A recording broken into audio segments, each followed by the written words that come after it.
আপনারা পুকুর যে করেন, রাস্তার পাশে পুকুরগুলো আছে না?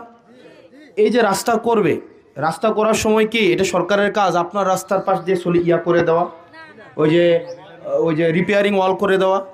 এটা কি রাস্তার কাজ? শোনেন, আপনি আমাদের ভোট দিবে, আগামী 5 বছর পর আল্লাহ বাসায় রাখবে কি রাখবে না আমি জানি না। আমার অনেকে এখন বলে তুমি যদি এমনি এখন করো, আগামী 5 বছর পরে তো জিততে পারবে না। আমার আগামী 5 বছর পরে কালকার মাগরিবের ওয়াক্তের ফয়সালাও তো আমি জানি না। তো আমি 5 বছর পরে দেখে আমার দরকার নাই। তো আপনারাও তো সমস্যা প্রবণ মানুষ। আমি যদি এই রাস্তা দিয়ে যাই, যতগুলো পুকুর আছে পুকুরগুলো একদম রাস্তা ঘেঁষে না? যাদের পুকুর আছে আপনারা মনে করেন রাস্তাটা হচ্ছে আপনাদের পুকুরের পার, এটা আপনারা মনে করেন কিনা?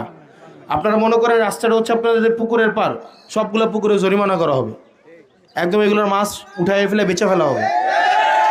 আপনারা যারা মনে করেন রাস্তাটা হচ্ছে, আপনারা যারা মনে করেন